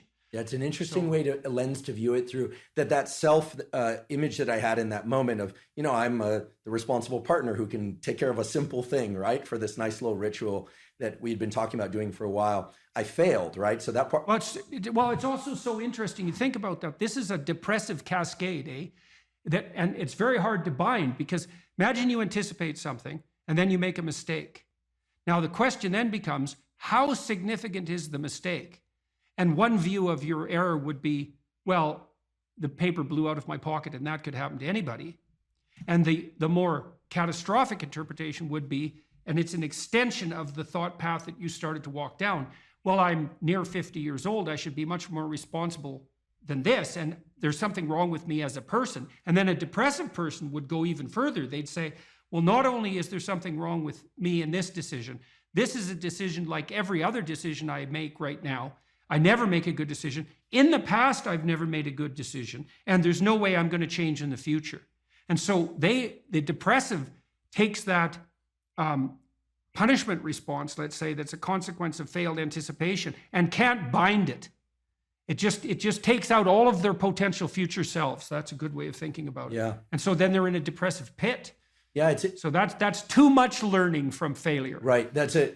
I'm really I'm grateful for your insight on this, because indeed, if I'm honest, my thought train went to the point of, I didn't think, I'm a total failure because I lost this piece of paper. I thought to myself, well, if it were a priority, I would have ensured I wouldn't have lost it. Right. She'll interpret it as not being a priority. Like, where are my priorities? Am I overspent? Like what's going on? You start to sift into the full set of questions. And then, of course, finding the paper resurrects the sense of self. It was, I think it was in that movie, Pulp Fiction. Yeah, well, that binding problem is really tricky, because so there's some good rules of thumb for that, which is one of the rules of thumb for that's extremely useful, that's socially instantiated, is innocent until proven guilty. Right, so you might say when those thoughts come up, because they're adversarial and accusatory thoughts, you might say, well, that is part of the realm of possibility, but I shouldn't. When your child does something wrong that's minor, you don't say you're a rotten kid, right? You bind it. You say, look, kid, here's a bunch of things you're doing right. But in this particular example, specific situation, here's the minimal thing you did incorrectly and how to alter it. And it's a really good habit of mind. It's like to address towards yourself as well as to other people, which is to say, well, what's the minimum crime that I'm responsible for in this moment? And that's part of this miracle of the presumption of innocence, and especially without proof. And a lot of what I did in my clinical practice to people who had a depressive temperament was help them make a case for themselves. It's like, well, maybe you're as bad as you think you might be, but maybe not. Let's take the contrary argument. Let's make you as innocent as you can be in this situation, and only narrow the repair to the absolute minimum that needs to be manifested.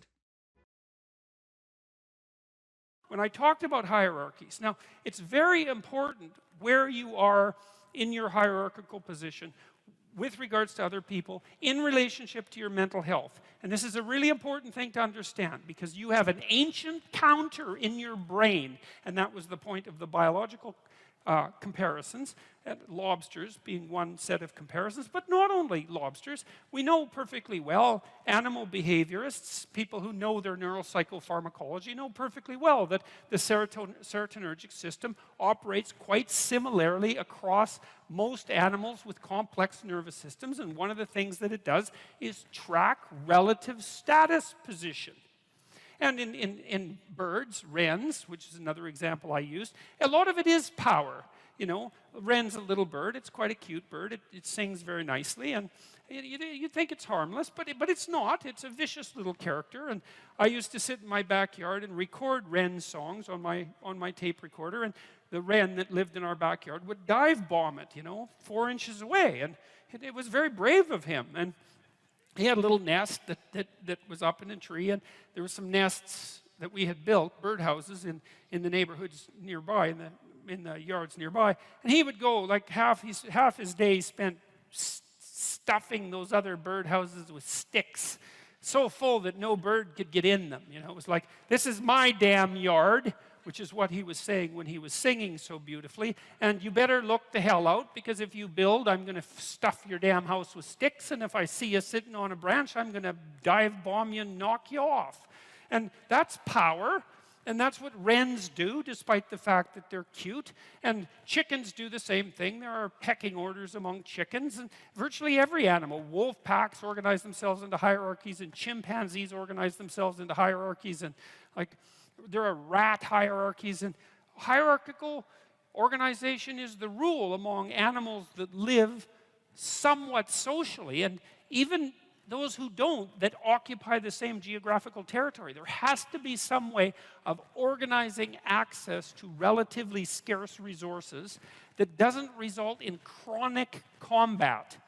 Because chronic combat, well, look, you're wren A and you're wren B, and you decide to have it out, so you peck yourselves half to death, and you're wren C, and so you got a little bit more patience. You just wait until those two wrens beat each other to death, and then you move in. It's like it's a stupid solution. It doesn't even work for wrens, let alone people. And so, the wrens announce their prowess, and they do that with the quality of their song and their displays, and they indicate to one another who shouldn't be messed with, and then there's a minimum of combat. And you could make a pretty good case that that's power, But it's not like wrens get together and build like wren apartment houses and then go out on collective worm hunt insects, collective insect hunting expeditions and bring them all back and distribute them, or make insect farms so that there's more insects for all the wrens. They haven't got that far, They're competing in a zero-sum game. And that isn't what human beings do.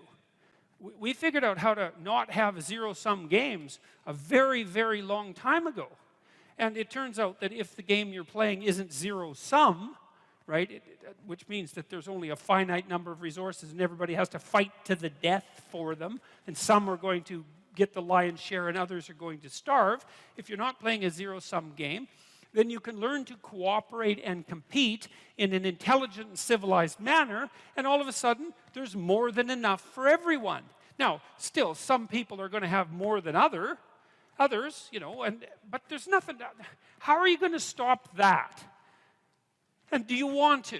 Do you want to only know what? Do you want to only be allowed to know what everyone else knows? You don't get to know anything that anyone else knows, because it's got to be equal. You want everyone to be exactly the same amount of attractive, and if you averaged attractiveness overall and you only allowed each person to be as attractive as the average person, there'd be not much attractiveness left in the world.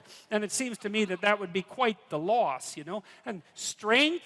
You're not allowed to have any additional strength or ambition or talent or let's say athletic ability.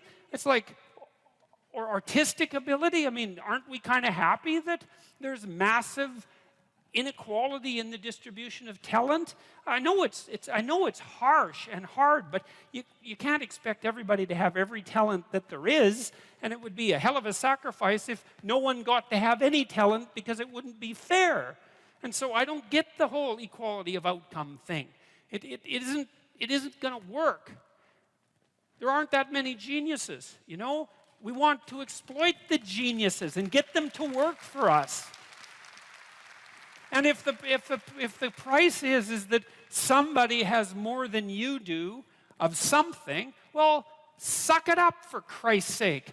Well, Jesus, seriously, man. It's like, look, how much more do you have than most people have? You know, you need to make $30,000 a year to be in the top 1% of the socioeconomic distribution worldwide. You know, you always hear about the 1%, right? The evil 1%. And they churn, by the way, because it's not the same people all the time. It's like all of you here are in the evil 1%, and you think, well, that's not very fair because I was really only talking about within my country. Well, that's convenient for you. You know, it makes it really, really a convenient argument for you. It's like, well, all those other people, those foreigners, they don't count. If they're poor, who the hell cares? It's the Australians that matter, you know. And so, no, that's a non-starter, you know. And by historical standards, you're doing a hell of a lot better than the top 1%. I can tell you that. I read a nice article by a coalition called Human Progress the other day, and they were comparing the typical middle-class person who lives now with Rockefellers in the 1919s and say, well, would you rather be a middle-class person now or Nelson Rockefeller in 1919?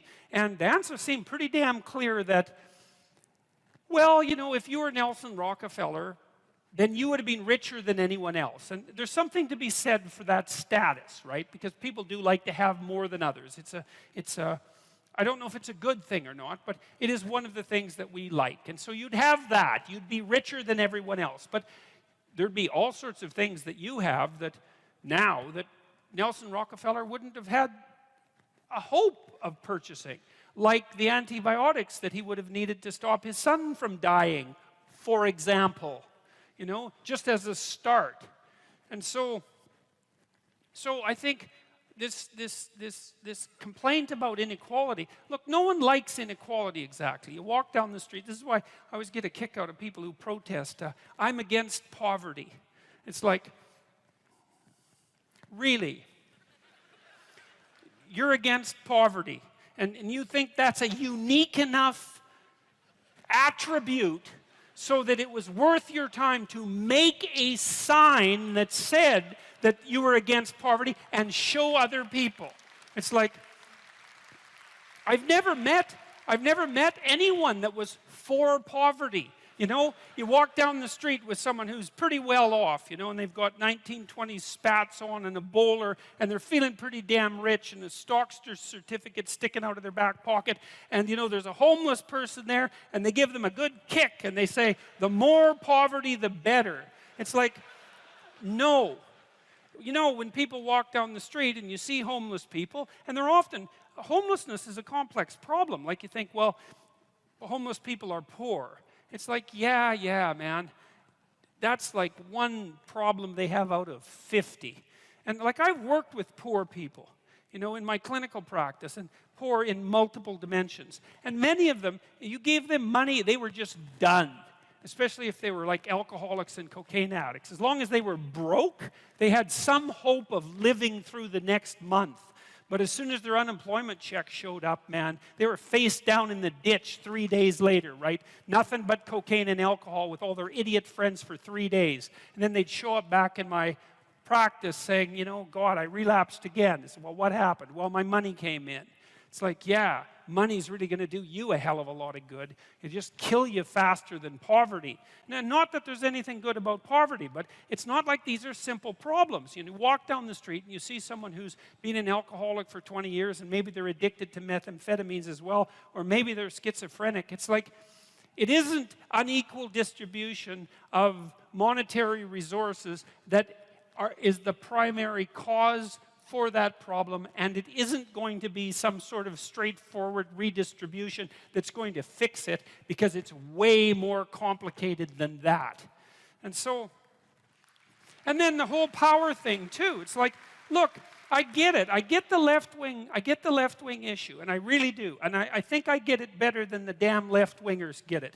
Because, you know, most of the radical types, they follow Marx, and they say, well, one of Marx's dictums was that capital tended to accumulate in the hands of fewer and fewer people. There's this idea that philosophers have developed in the last 50 years called performative contradiction. It's like a lie. Normally, you think of a lie as you lie when you say something that you know not to be true. And there's different forms of lies. There's sins of commission, lies of commission, where you literally say something and you know it not to be true. And then there are lies of omission, where you have something to say and you don't. And classically, people have regarded sins of commission more seriously than sins of omission. But sins of omission, they're not nothing. And I've read studies that purport to demonstrate that if you ask people when they're older, what they regret most in their life, it isn't the mistakes they've made, it's the opportunities that presented themselves to them that they never took, right? That's a sin of omission. I think it's an open question. Maybe your life would be long enough, even though it's short, maybe your life would be long enough if you took advantage of everything that came your way. Maybe you'd exhaust yourself in the pursuit of that opportunity so that you could be content with the finitude of your mortal existence. If you didn't avoid and hide things in the fog, let's say, that's rule number 3. Do not hide unwanted things in the fog. Your own future, all that opportunity. Do not do what you hate. You go to work and you hate it, right? You're forced to do things that you don't want to do, that grate against, not your lack of discipline, right? We have to get that straight, not your immaturity. You have to, if you're resentful, you got to ask yourself, are you just immature or are you being tyrannized? No, those are the questions. And the probability that you're immature is very high if you're resentful, but it's also, it's the case for everyone, right? It's like, have you fully grown up? It's highly improbable. And well, you know people, you know what they're like, you know yourself, that you're still 13 in some ways. And I can see this in my clinical clients often. It was so interesting watching them talk, because especially if they had been hurt at some point in their life, they would literally, I could see them transform right before my eyes. I saw one woman once who talked to me about a very traumatic experience she had. Her mother put her in a grocery cart, and it was on a hill.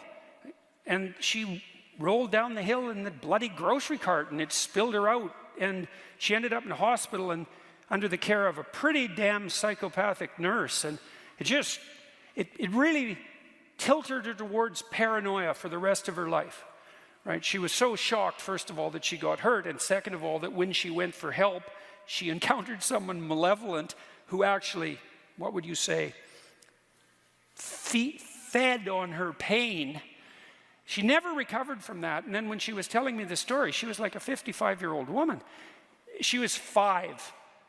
Like everything about her just shifted, like her tone of voice, the set of her face, the voice she used. You could just see that part of her had come to one crash and halt in the out-of-control shopping cart that hit the pavement hard when she was 5 years old. And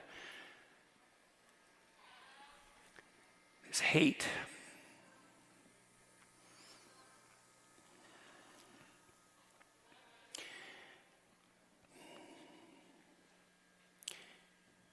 There's this idea in the New Testament, it's a very tricky idea.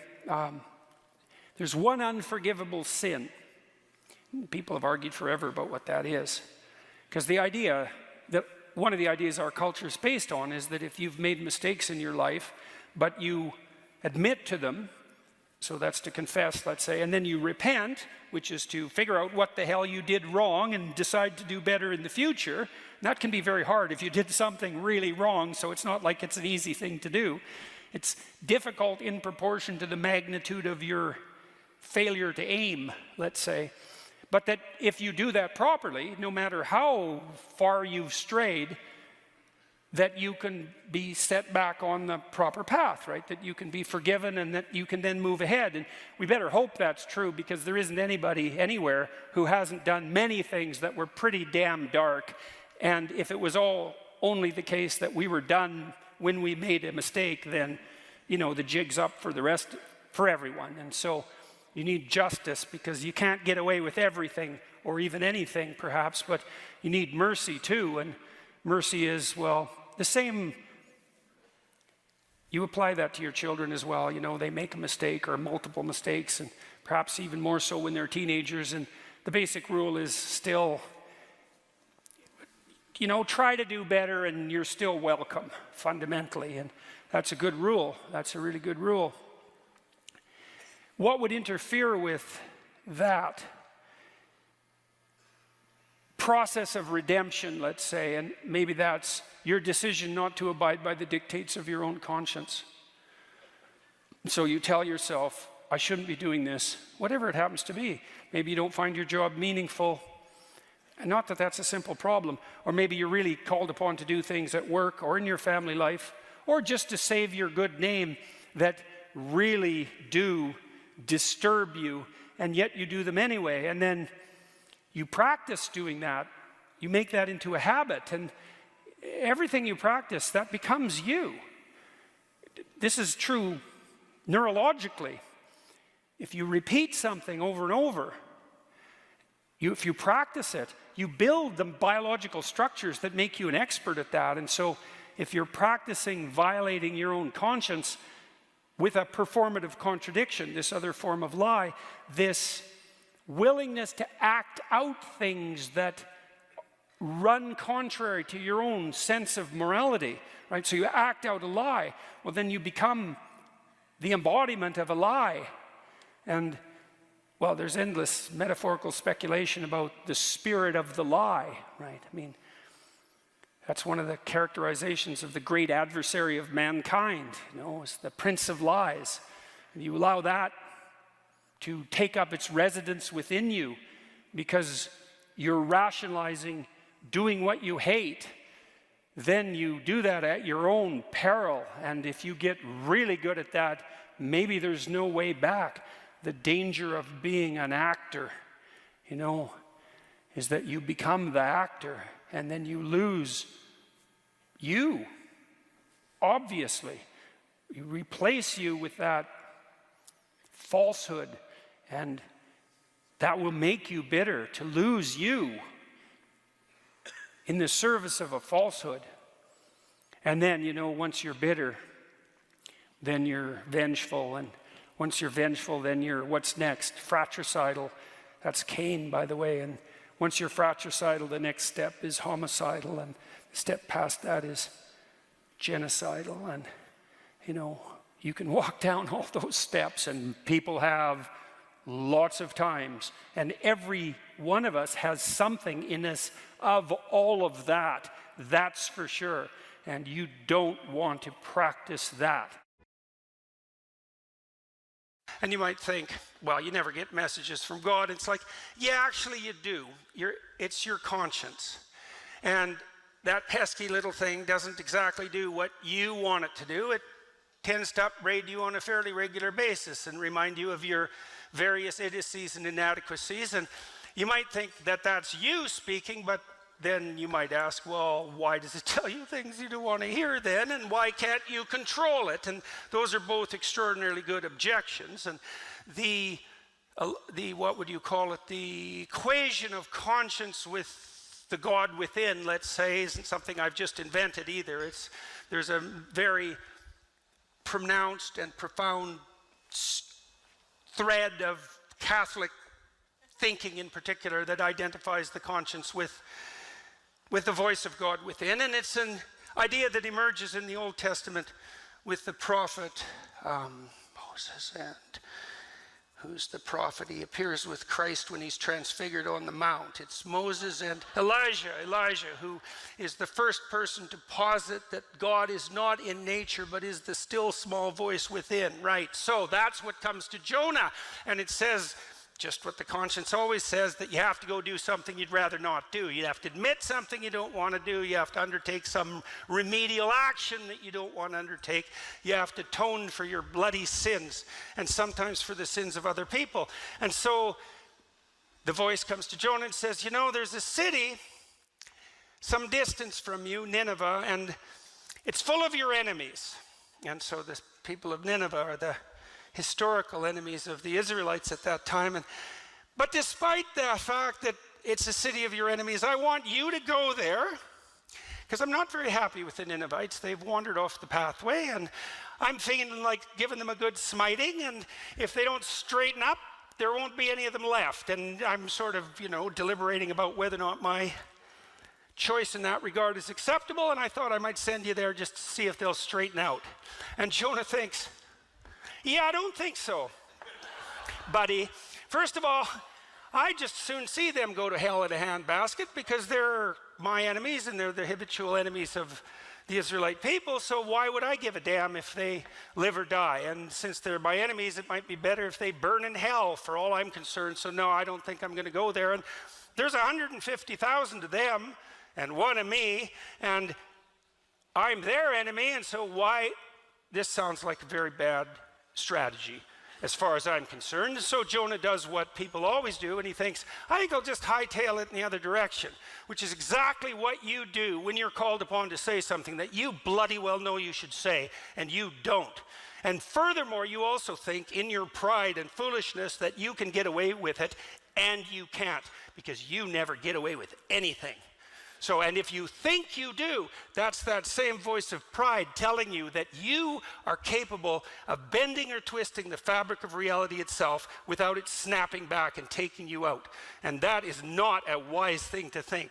Anyways, Jonah hightails it in the other direction. He takes a boat and he's off to parts unknown. There's no damn way he's going to Nineveh.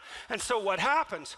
Well, Jonah is called upon to speak, and he doesn't. And so his life starts to destabilize, as yours will if you're called upon to speak and you hold your tongue. And so the waves rise and the wind blows, and the ship that's Jonah's on, which is the ark or the ship of state, you can think about it either way, is now in danger. And that's exactly what happens to the ship of state when the people who are on board it refuse to say what they have to say and run away instead. And so the waves rise and the wind blows and the ship is in danger, and the sailors, a rather superstitious lot, think, there's probably someone on this boat who isn't quite right with God. And that's a pretty good thing to think, actually, when your shopkeepers are starting to lock up your ice cream because the thieves come in the night to steal it, which seems to be is what's happening in New York right now, and you think that the waves are starting to rise and the wind is starting to blow, and maybe that's because people aren't saying what they have to say. And so Jonah is asked by the sailors, is everything okay with the God you worship and you? And Jonah, who's still a relatively honest man, says, well, no, as a matter of fact, I had a direct commandment from Yahweh. And they say, well, who's this Yahweh? And he says, well, he's the creator of the entire universe, which makes him first and foremost among the gods. And the sailors are pretty short-circuited about this, because they're worshiping these low-level gods who are maybe in charge of like the local tavern or something, and now they've come up with Yahweh, and he's like king of the universe, and now you have Jonah who defied a direct commandment, and they think, well, that doesn't seem like a very good idea if you actually believe in this guy. And nonetheless, the sailors are even pretty good guys, and they try to make for port so they don't have to throw poor Jonah overboard, but it's God they're dealing with, creator of the universe, so the waves just get bigger, and that's just not so good. And finally they think, all right, throw him overboard. And so he's overboard. And so what's the moral of the story there? It's like, keep your mouth closed when you have something to say, and let the cat take your tongue when it asks to, and you'll end up drowning in the briny deep. And you think, well, that's pretty harsh. It's like, no, that's nothing. I mean it. That's nothing. If you think that danger of death is the worst thing that can happen to you, if you walk off the straight, narrow path, you know nothing about life.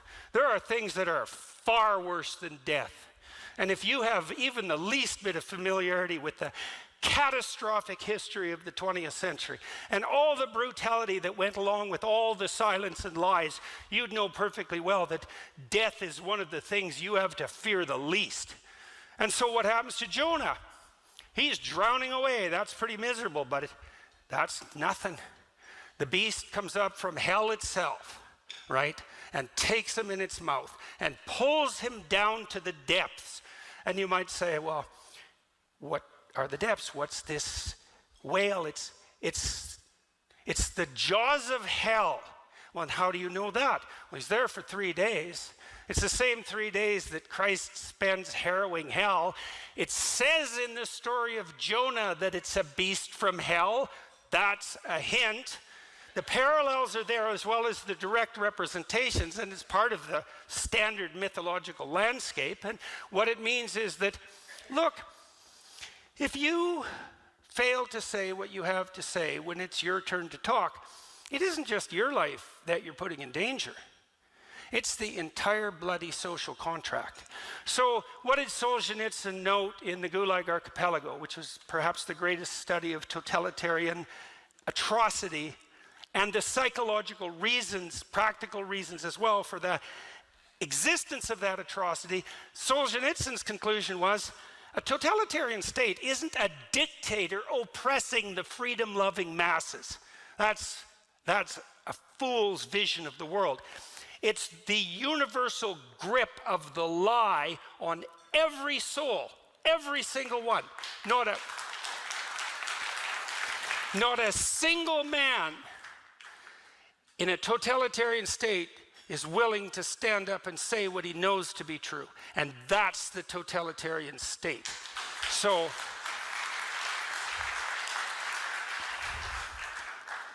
what happens if you don't say what you have to say? Well, then you go to hell and you take everyone you love with you. And that's what happens. And then I'll close with this. And that's not like some story. It is some story. But it's also what actually happens, as bluntly as it can be stated.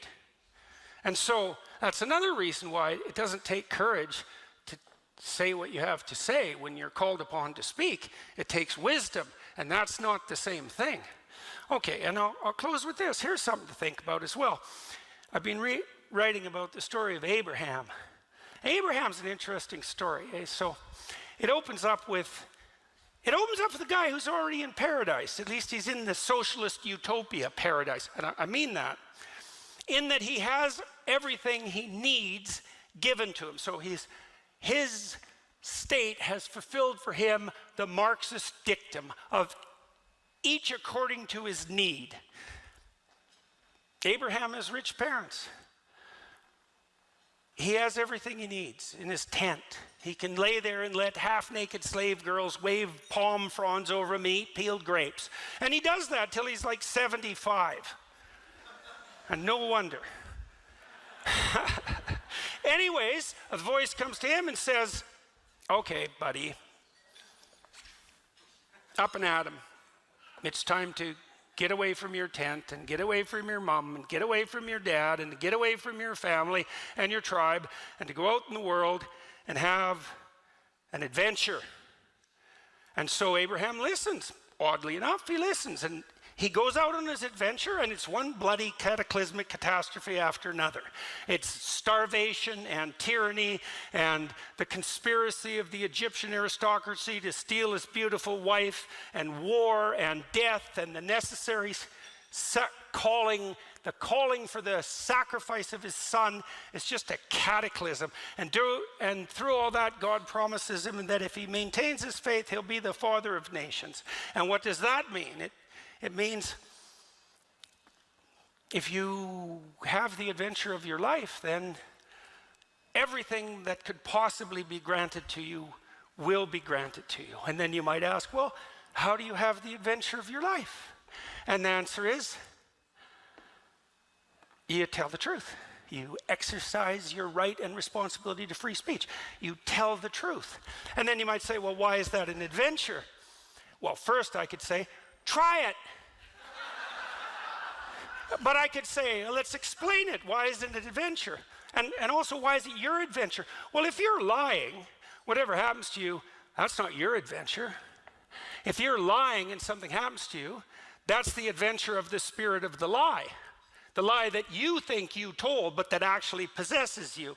And the adventure of the spirit of the lie is hell. And so that's not a good idea. So it's not you that has that adventure, because if it was you, that would be you speaking. And if it was you speaking, that would be your truth. That would be the truth. That would be your adventure. And then you might say, well, if it's my truth, it's me, but why is that an adventure? And I can tell you why that is. Imagine that you're having a conversation with someone, and you've already decided what you want the outcome of the conversation to be. You want something from that person.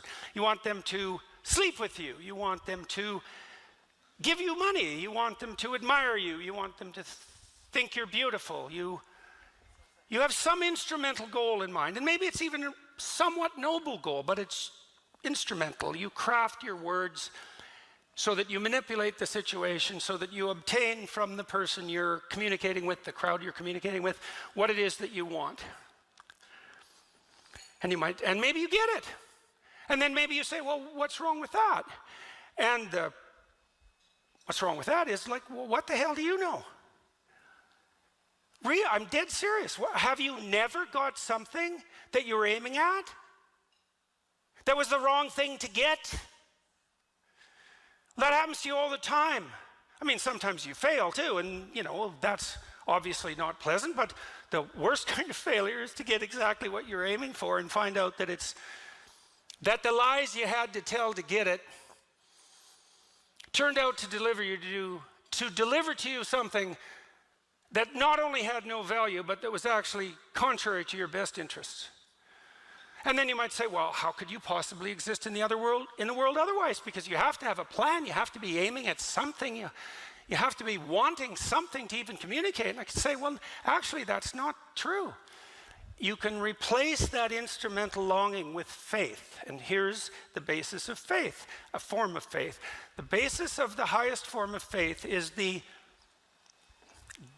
decision to accept the proposition that whatever happens if you live in truth is by definition the best thing that can possibly happen, despite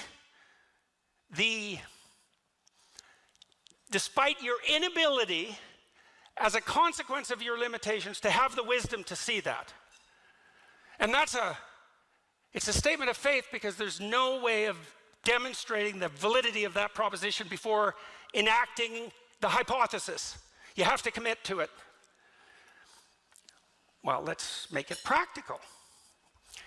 I manipulate you and I get what I want, but then I find out I didn't want what I wanted. And so instead, I don't manipulate you. Instead, what I do every time I speak, is I make things as clear to myself and everyone else as I possibly can. Right? And let the devil take the consequences. And so what's the consequence of that? You have no idea what's going to happen next. Right? You throw caution to the wind. You have no idea. You think, well, I better not say that because this might happen. It's like you just have to let that go. It's like, no, this is the thing to say now. And whatever happens, bring it on. Well, that's an adventure. Right, that's an adventure. And if you do it enough, then you have the adventure of your life. And then, if you have the adventure of your life, it's so bloody interesting and so engaging and so exciting that it justifies the misery of your existence.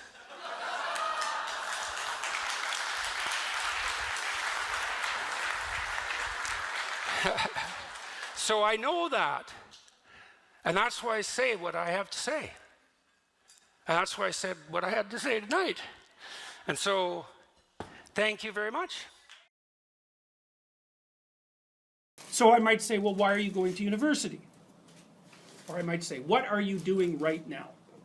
And then the answer would be, well, I'm sitting in class. And then the question would be, well, why are you sitting in class? And the answer to that would be, well, because I want to take this course.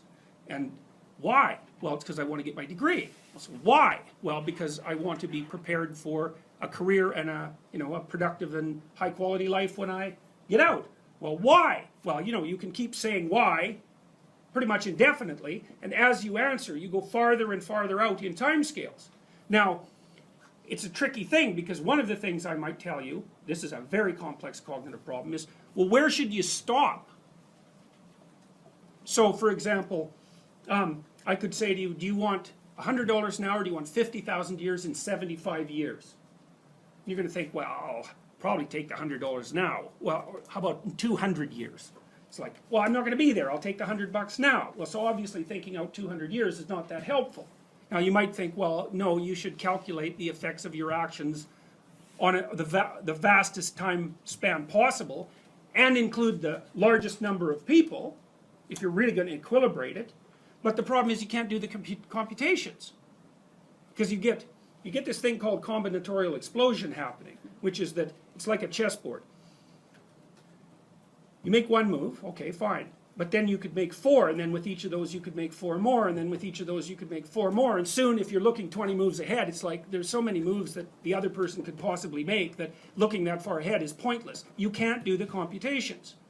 And so we don't know how far you should look into the future. It depends on how stable your environment is.